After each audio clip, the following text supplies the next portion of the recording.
Ya estamos en un video más de Razonando mi Fe.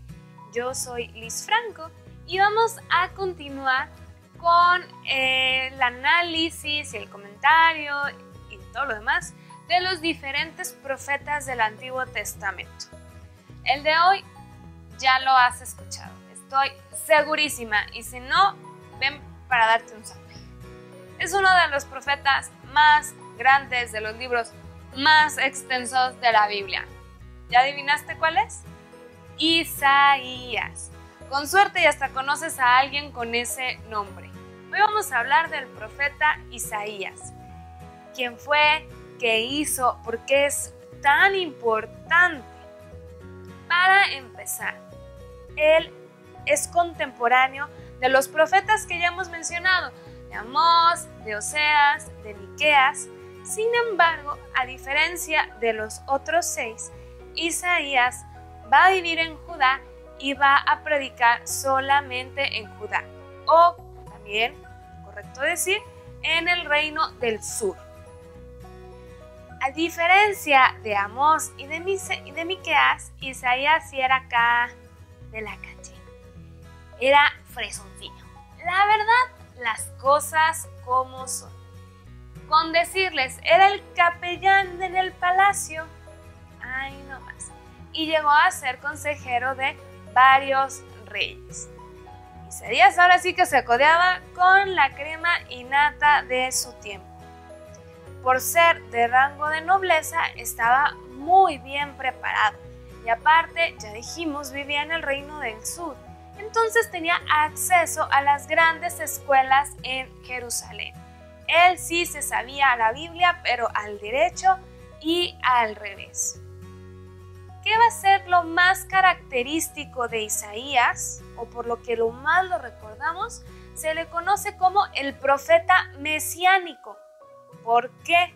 No es que Isaías sea el Mesías, pero es quien más nos va a hablar del Mesías. Si bien encontramos profecías de Jesús a lo largo de toda la Escritura, como que en Isaías, ándele, y para todos, y tú también, y a ti también te va a hablar del Mesías. Muchísimas referencias de su vida. Pero antes de hablar de estas profecías, platiquemos un poco de él. Ya dijimos que era capellán, que era consejero de los reyes, pero a pesar de estar como en una posición tan privilegiada, también era bien humilde. Y es algo que en serio le podemos aprender muchísimo. Si nos vamos al capítulo 6 de su libro, nos va a narrar su vocación. Él tiene un éxtasis, una visión, ángeles, querubines, bailando, alabando a Dios, todo bonito. Y a Isaías, en lugar de emocionarse, se deprime. ¿Por qué? Es como tener una visión del cielo. ¿Por qué te deprimirías? Porque se siente indigno y como que se agüita y se achicopala. Entonces uno de los ángeles se acerca y le toca los labios. Importante, ¿por qué? Porque el profeta se va a dedicar a hablar y lo levanta. A ver, tu pecado te ha sido perdonado, levántate. Y se oye una voz de Dios que dice, ¿a quién enviaré? Isaías contesta, aquí estoy, envíame a mí. Wow. Tenemos como este contraste. Por un lado, sí, preparado y todo, pero te da como ese ¿sabe qué? De que no estás lo suficientemente preparado. Les voy a ser bien honesta. Yo tengo mi título como licenciada en teología y tuve que hacer examen profesional, tesina, todo. Y la gente suele decirme, no, Liz, es que sabes un montón. Y yo así como que, no tanto. Y me estaban dando mi diploma y me sentía como hasta un poquito culpable de, no, es que pues me falta aprender tantísimas cosas. Pero yo siempre he dicho, perdónenme la expresión, Dios no raja.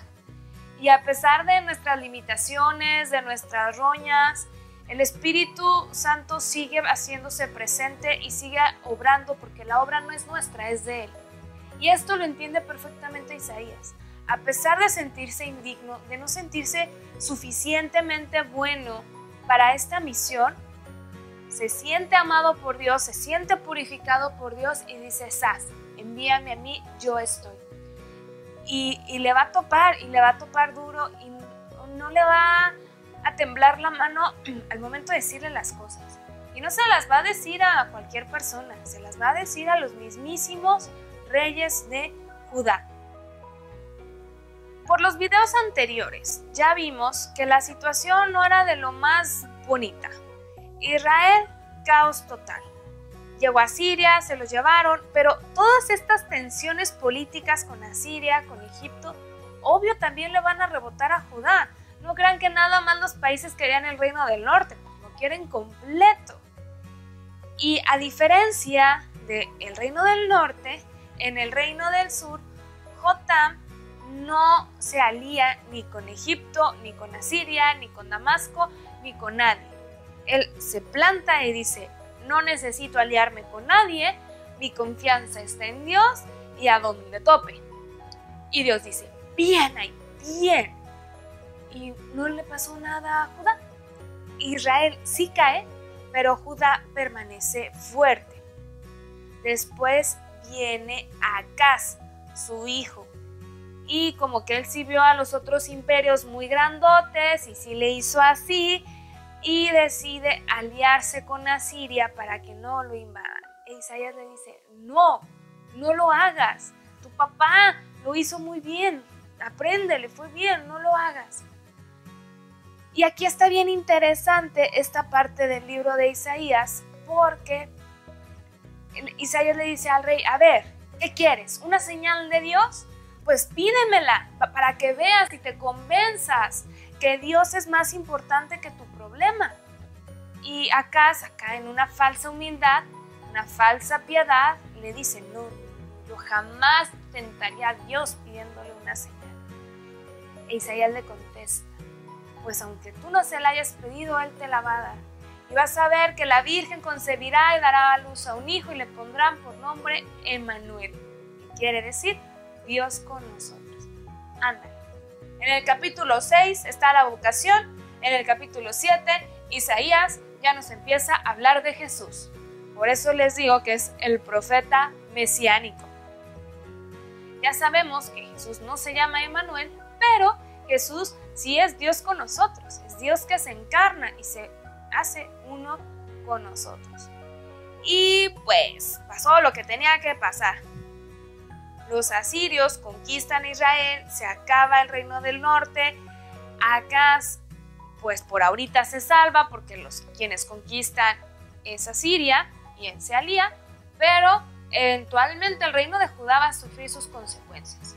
Pero ahorita sigue tenso y no solamente tienes a Egipto y a Siria, Grecia está en todo su esplendor, Roma ya se está fundando. Entonces dense cuenta la cantidad de imperios grandes muy cercanos a nuestro reinito de Israel, que ya nada más le quedó Judá. Después de Acaz va a llegar Ezequías, quien no sigue los pasos de su padre, pero sí los de su abuelo, y vamos a encontrar como otro respiro en el reino de Judá, que va a seguir como estable, digámoslo así. La parte social, igualito que el reino del norte, desigualdad, abusos, injusticias, y por supuesto que Isaías les va a poner sus buenas regañadas para que se porten bien.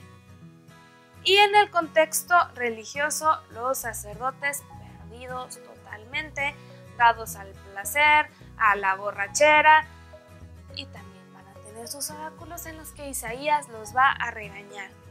Dice el Señor: este pueblo se me acerca de palabra y me honra solo con los labios, pues su corazón está lejos de mí y el respeto que me demuestra son preceptos enseñados por hombres. Por eso he decidido seguir haciendo maravillas con este pueblo, haciendo portentosas maravillas. Dejaré a los sabios sin su sabiduría y eclipsaré la listeza de los listos. Dios está enojado por ese culto falso, ese culto hueco. El decir: sí, Señor, yo te amo, pero en la vida ser un hijo de la ¿Cómo es posible? ¿Cómo te atreves a ir a misa lleno de rencores, lleno de complejos, nada más pensando en qué te hicieron y cómo te vas a desquitar? Tu último pensamiento en la noche es quién te hizo enojar para ver cómo te vas a vengar. Ah, pero eso sí, gracias Señor por este día. O sea, ¿cómo? No estoy diciendo que esté mal agradecer ir a misa. Síguelo haciendo. Hazlo más. Pero seamos congruentes. ¿Cómo es posible que nuestro culto sea hueco? Así como en este momento Dios le recrimina a la religiosidad de ese momento, pues también a nosotros fácilmente nos los puede decir. Cada que vas a misa, vives el milagro, cuando rezas el rosario, una novena, una peregrinación, una simple santiguada, ¿lo haces en serio, con amor, con devoción? ¿Eso te lleva a ser un mejor cristiano? Ya lo reclamó Amós, lo reclamó Sea, lo reclamó Miqueas, ahora Isaías. Y el pueblo no entiende y nosotros tampoco, porque seguimos igual. Es momento de sacudirnos y que nuestra religiosidad que ya exista sea más perfecta, sea más plena, porque va en congruencia con toda nuestra vida. Ya les dije, el tema central son como estos regaños, este juicio de Dios. Pero cada profeta va a tener como su particularidad. En Amós es duro, es el juicio, pero hay una esperanza. En Oseas es conviértete, te amo y quiero que te conviertas. Ese amor de Dios misericordioso a pesar de tu pecado. En Miqueas nos habla de una restauración del pueblo. Va a venir el cielo nuevo y la tierra nueva. Isaías va a ir muy de la mano de Miqueas con esa idea de restauración, pero no solo con el Dios poderoso y va al pueblo, sino a través de un Mesías. Isaías va a ser como más específico en cómo será esta restauración, a través de un Mesías. Y es por eso, entre muchas cosas, que queremos tanto Isaías y se vuelve un pilar en nuestra religión, porque él nos va a hablar de toda la vida de Jesús. Ya hablábamos del oráculo de su nacimiento. Es Isaías quien nos dice que va a nacer de una virgen, como esa prueba a esta hipocresía y falsa humildad de Acaz. Pero también Isaías nos va a hablar del ministerio de Jesús. Si no me creen, se los leo para que vean. El Espíritu del Señor me acompaña, por cuanto me ha ungido Yahvé. Me he enviado a anunciar la buena nueva a los pobres, a vendar los corazones rotos, a pregonar a los cautivos la liberación y a los reclusos la libertad, a pregonar el año de gracia de Yahvé y un día de venganza de nuestro Dios, para consolar a todos los que lloran.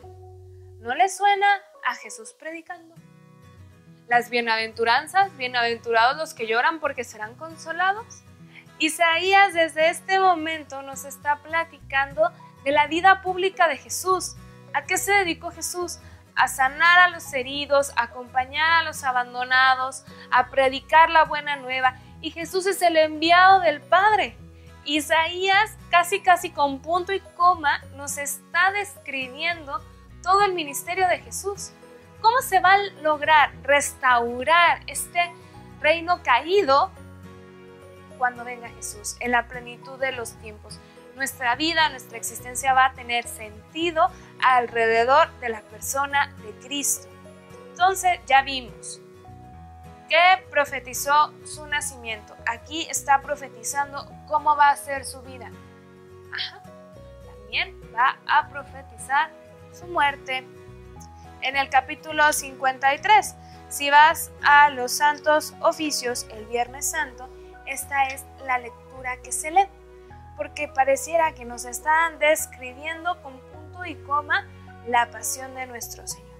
No te la voy a leer completa porque está largo, pero sí te invito que en una chance, en un momento de oración, lo leas y lo medites. Ahorita nada más vamos a leer un pedacito para que te des una idea de lo que está diciendo. Del mismo modo que muchos quedaron asombrados al verlo, pues tan desfigurado estaba que no parecía un hombre, ni su apariencia era humana, así se admirarán muchas naciones. Ante él Cerrarán los reyes la boca, pues verán lo que nunca les contaron y descubrirán lo que nunca oyeron. Todos cerrábamos como ovejas, cada uno marchaba por su camino, y Yahvé descargó sobre él la culpa de todos nosotros. Fue oprimido y humillado, pero él no abrió la boca, como cordero llevado al degüello, como oveja que va a ser esquilada. Permaneció mudo sin abrir la boca. Detenido, sin defensor y sin juicio. ¿Quién se ocupó de su generación? Fue arrancado de la tierra de los vivos, herido por las rebeldías de su pueblo. Pusieron su tumba entre malvados, su sepultura entre malhechores. Por más que no cometió atropellos, ni hubo nunca mentiras en su boca. Nomás le faltó decir los nombres de quienes lo crucificaron. Nos está describiendo totalmente cómo fue la pasión. Nosotros vemos las películas o leemos y se ve gachito. Pero Isaías nos lo dice claramente. Tan desfigurado estaba que no parecía un hombre ni su apariencia era humana. La flagelación, el cargar con la cruz, los latigazos rumbo al Calvario. Y no te estoy diciendo esto para que seas un mar de lágrimas y digas, ay Dios, ¿por qué eres así? No. Simplemente es para que dimensiones el amor que te tiene Dios, que fue capaz de esto. Y dice, como cordero llevado al matadero. ¿Por qué usan esta referencia del cordero? Para más detalles, chécate el video del Cordero de Dios. Pero los corderos no hacían fuerza. O sea, los van a llevar y los otros, flojitos y cooperando. A diferencia de otros animales que es muy complicado matarlos, alcanzarlos, etc. Por eso también se compara a Jesús con este cordero que no pone resistencia. ¿Por qué? Porque lo hace en plena libertad. Él decide dar hasta la última gota de su sangre porque te ama. Y nada más, porque te ama y quiere que estés con Él gozando de la gloria. ¿Y qué crees? ¿Que Isaías se iba a quedar nada más en la parte de la pasión? ¡Claro que no! También nos va a profetizar la resurrección, pero por supuesto. Le daré su parte entre los grandes, y con poderosos repartirá los despojos, pues se entregó indefenso a la muerte y fue tenido por un rebelde, cuando él soportó la culpa de muchos e intercedió por los rebeldes. Jesús, ya dijimos, tiene la última palabra, va a triunfar, no va a quedar en la desgracia, sino que va a resucitar, como ya sabemos que sucedió. Cabe mencionar que Isaías, como ya les dije, no es el único que habla de Jesús, no es el único que profetiza del Mesías, pero sí va a ser el único que va a mencionar este cántico del siervo sufriente, como de esta manera tan literal, incluso si quieres cruda. Otros profetas nos van a hablar de ese siervo regio, o de ese Mesías regio o ese Mesías sacerdotal que va a librar a Israel. Y claro, está bien, también aquí lo está diciendo, ¿no? Digamos que esa era la versión más popular.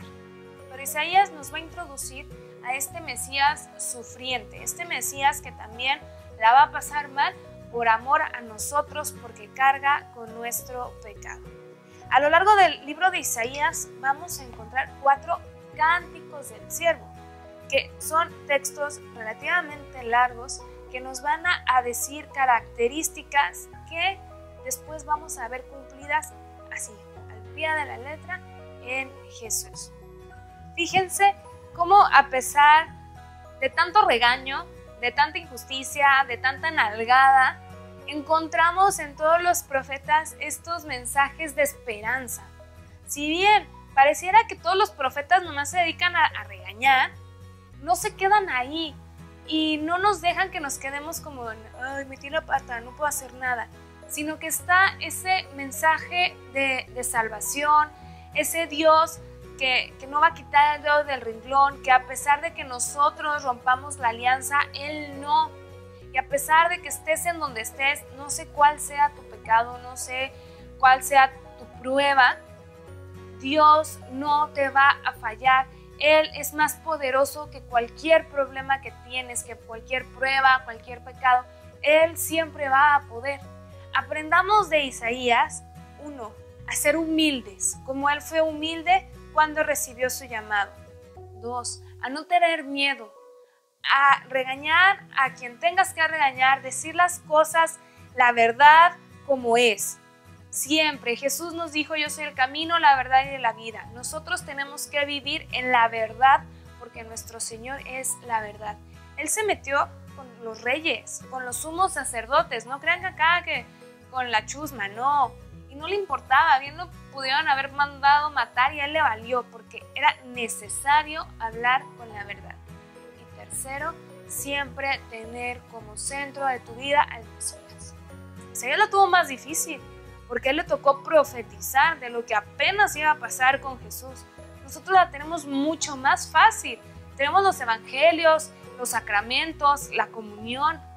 ¿Por qué somos renuentes y seguimos sin hacer a Jesús el centro de nuestra vida? Si tenemos todo para hacerlo y ya sabemos que esa es la receta para el éxito.